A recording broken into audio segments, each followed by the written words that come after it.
Guten Tag， 大家好，欢迎来到我们的课堂。在正式学习德语之前呢，我想先跟大家讲解一下关于德国的一些概况。我们在学习一门语言的时候，还应该了解一下对象国以及它的文化。当然了，这节课不可能面面俱到，但是我会挑一些重点的以及与大家密切相关的信息来给大家介绍。那现在就让我们一起走进德国吧。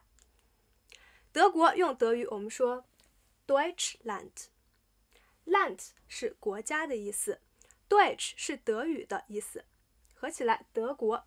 大家跟我一起把这个单词读一下，我每个单词读3遍。Deutschland， Deutschland， Deutschland。 OK， 我们来看一下德国的国旗，从上至下黑红金。大家注意一下，在描述国旗的时候，我们不说黄色，而说金色，黑红金。黑色 Schwarz。 大家在记这个单词的时候，可以联想一种洗发水的牌子，施华蔻 Schwarzkopf。 翻译成中文就是黑色的头，黑头。看一下这个 logo， 就是一个黑色的小人头， Schwarzkopf 就是黑色的。好，下面大家跟我一起读一下 Schwarz Schwarz Schwarz。 OK， 再来看红色 Rot。 这里有一个小舌音，大家不会发呢也没有关系，我在接下来的一课语音课会给大家具体的来讲解一下小舌音的发音。 Rot Rot Rot。 OK， 接下来金色 Gold。 这个单词和英语的 gold 很像，但是大家注意一下这个字母，在英语中念 L， 在德语中我们念 L。 在发音的时候，舌尖要抵住上面牙齿的根部。大家跟我一起读一下 Gold Gold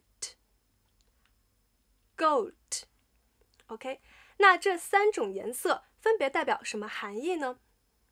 这里就要扯一下德国的历史了。我们知道德国历史上有3次帝国，第一次就是神圣罗马帝国，而黑色和金色是德意志神圣罗马帝国皇帝的象征。然而在1806年，拿破仑攻占了神圣罗马帝国，当地的人民备受压迫，于是呢就出现了一支反抗拿破仑统治的志愿军，而他们军装制服的颜色就是黑色的，而他们的纽扣就是金色的，这是黑色和金色。那红色代表什么意思呢？代表血液，引申过来就是进行抗争，血肉之躯。我们也可以用一句话来按顺序记下这3种颜色，也就是处在黑暗时期的人们用血肉之躯来换取自由的光芒，黑红金。好，说完了国旗，我们来看一下国徽。大家看一下，也是以黄色为背景，上面是一只黑色的鹰。刚才说过，黄色和黑色是神圣罗马帝国皇帝的代表色。那为什么是一只鹰呢？鹰在古罗马时期一直被看作至高无上的象征，在封建时期呢，一直是代表着皇权。我们中国是龙，他们是鹰。德国人相信鹰会给德国带来幸福和恩泽，同时呢，鹰也象征着勇气和力量。那从德国的发展来看呢，德国也确实像一只展翅高飞的雄鹰，尤其是在欧元区爆发危机以后，德国担当起了老大哥的角色。其他的国家都面临着破产，而德国一直保持着比较健康的发展态势。几乎每个月默克尔都会重复一句话，欧元区不会倒。也正是这样简短有力的表态，一直持续给予着其他国家信心和支撑。OK， 我们知道德国经济的支柱就是它的工业。德国是世界上的汽车制造强国，那汽车我们用德语怎么说呢？ Das Auto。 大家听到这个单词一定会觉得很熟悉，它就是大众广告的最后一句话 Das Auto。 下面大家跟我一起把这个单词读3遍 Das Auto das Auto，das Auto。das 是这个单词的词性，是中性的。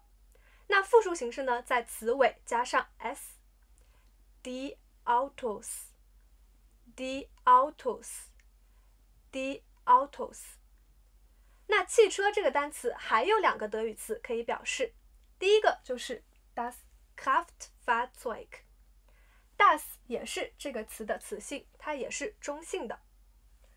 das Kraftfahrzeug，das Kraftfahrzeug，das Kraftfahrzeug 可以简称 Kfz， 但是这个单词呢，一般用于专业技术领域。复数形式呢，在词尾加上 a，die Kraftfahrzeuge，die Kraftfahrzeuge，die Kraftfahrzeuge。第3个单词就是 der Wagen。说到这个单词，我们还是要提一下大众。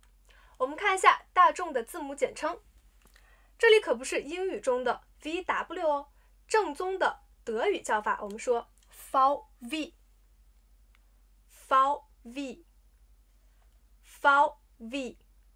那它的全称是 Volkswagen。Volk 是人民大众的意思， Wagen 就是我们这儿的汽车的意思。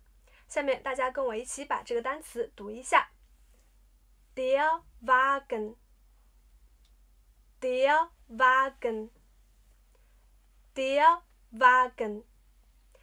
der 也是这个单词的词性，它是阳性的 der。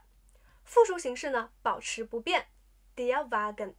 虽然这3个单词都是汽车的意思，但是我们在日常表达中还是 das Auto 这个单词用的比较多。好，那下面我们来看一下德国有名的汽车品牌都有哪些呢？这个大家一定很熟悉，奔驰。德语我们说 Mercedes-Benz， 梅赛德斯奔驰 Mercedes-Benz， Mercedes-Benz， Mercedes-Benz。 OK， 下一个宝马，简称 BMW， 这里不是英语中的 BMW， 我们叫做 BMW， BMW， BMW。 那我们一般看到的都是字母的简称，那它的全称是什么呢？ Bayerischer Motorenwerk。 看起来这是一个很长的单词，但实际上它的汉语意思很简单，巴伐利亚汽车制造厂 Bayerischer Motorenwerk， 这就是宝马。 OK， 下一个奥迪，奥迪，这个发音和我们的汉语很像，奥迪，奥迪，奥迪。下一个保时捷 Porsche， Porsche， Porsche。 OK， 除了汽车制造业之外，我们提起德国还会想起它的机械制造。机器用德语我们说 die Maschine， 这里的 die 也是这个单词的词性，它是阴性的 die Maschine， die Maschine， die Maschine。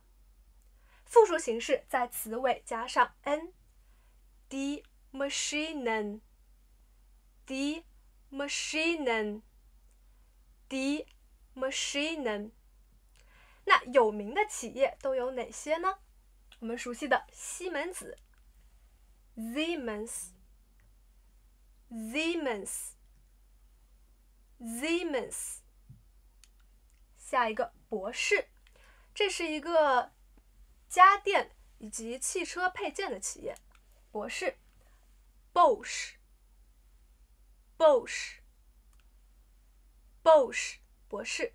OK， 下一个蒂森克鲁伯 ThyssenKrupp， 这是一个重工业企业，生产像钢铁呀、电梯等这一类的 ThyssenKrupp， ThyssenKrupp。OK， 除了汽车制造以及机械加工之外呢，德国有名的还有它的化工、化学工业 Chemieindustrie。Chemie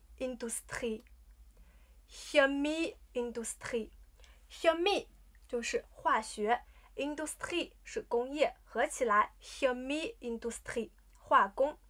那有名的企业呢有巴斯夫，这是全球最大的化工企业。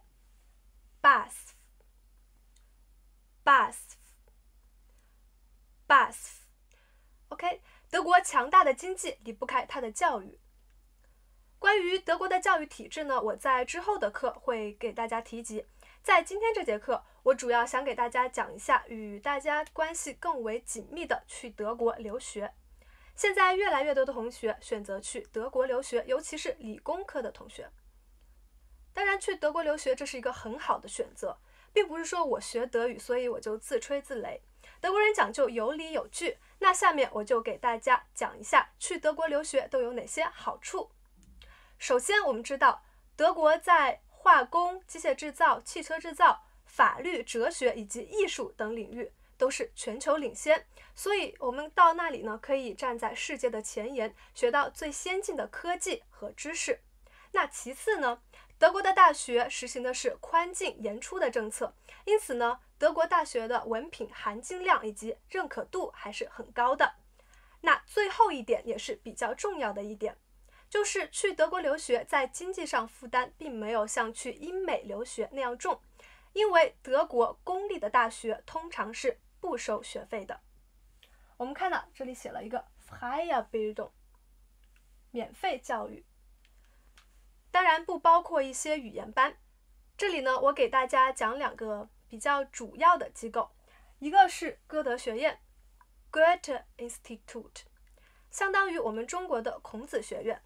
那另外一个 DAAD Deutsche Akademische Austauschdienst， 中文德意志学术交流会。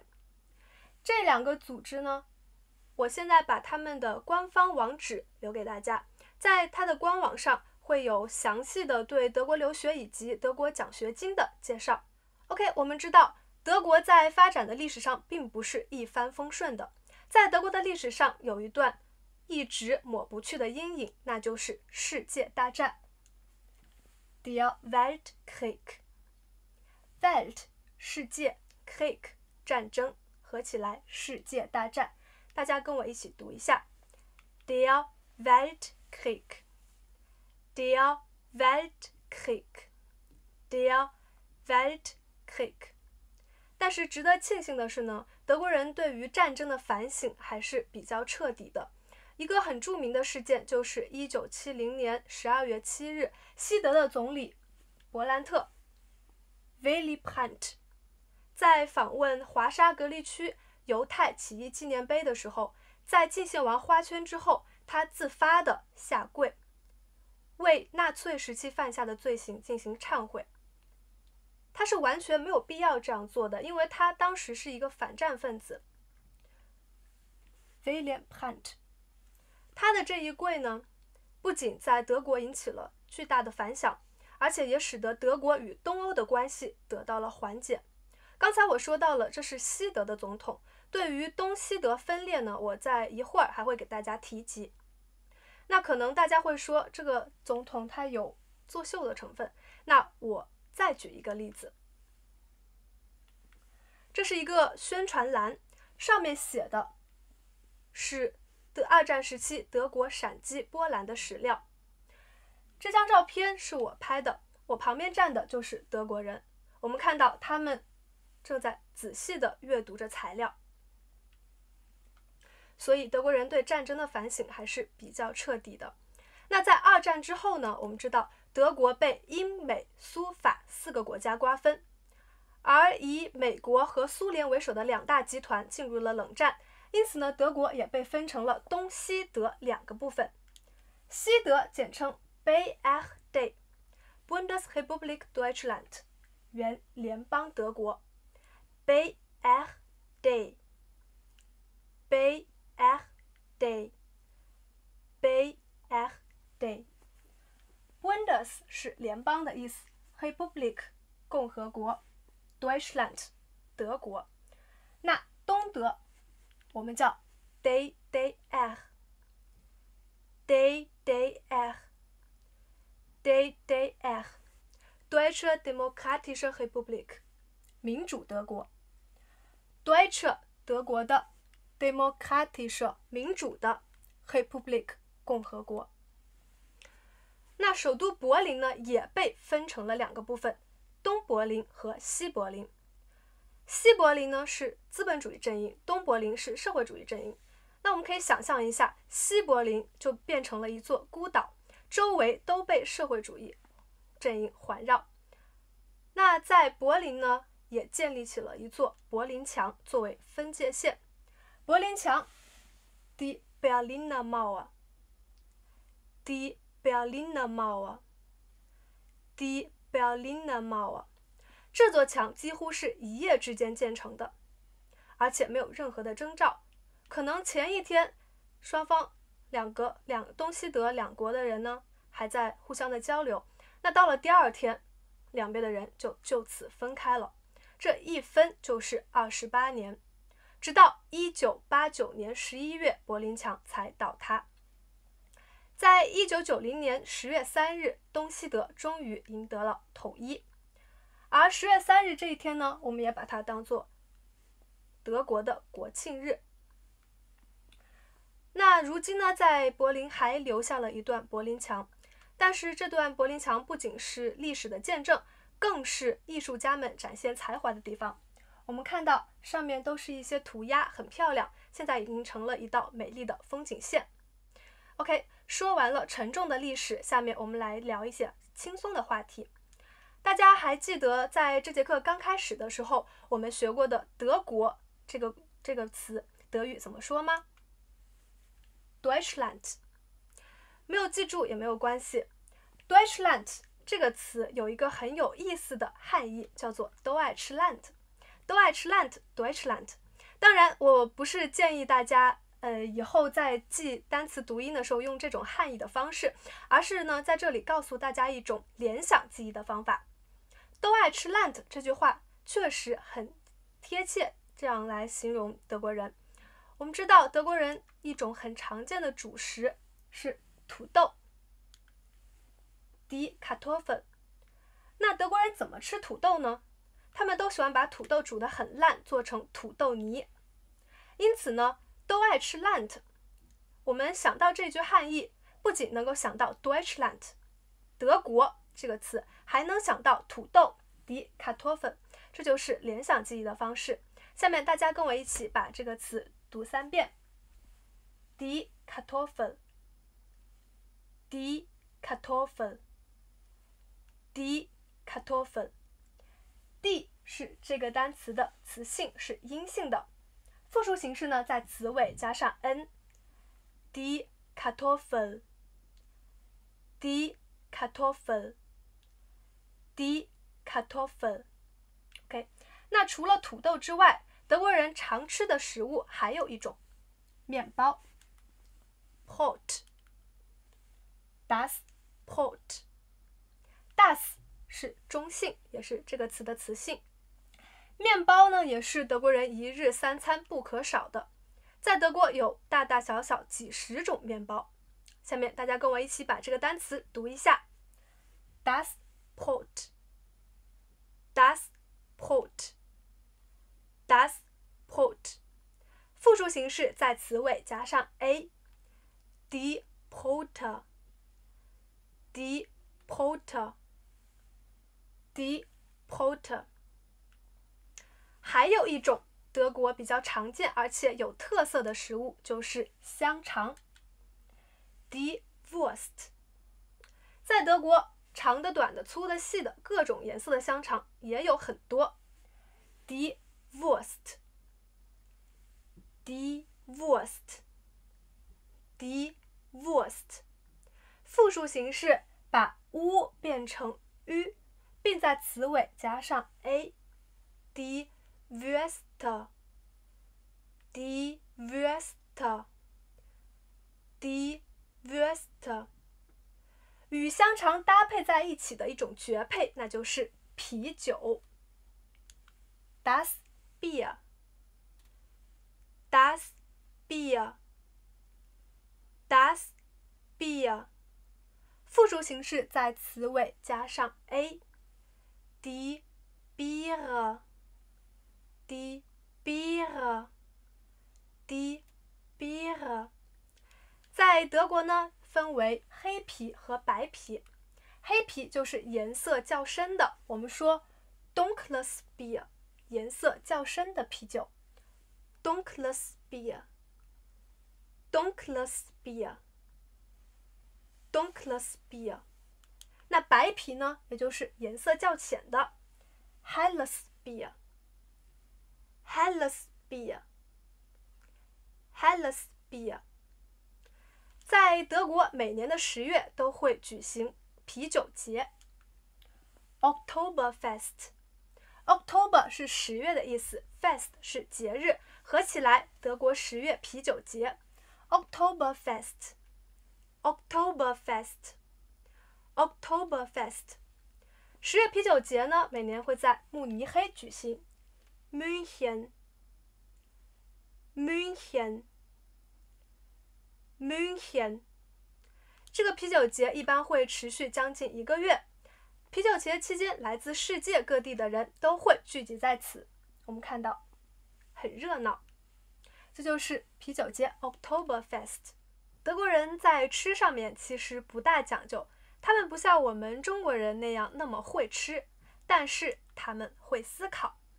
我们知道德国是著名的哲学家之乡，涌现了很多有名的哲学家、思想家。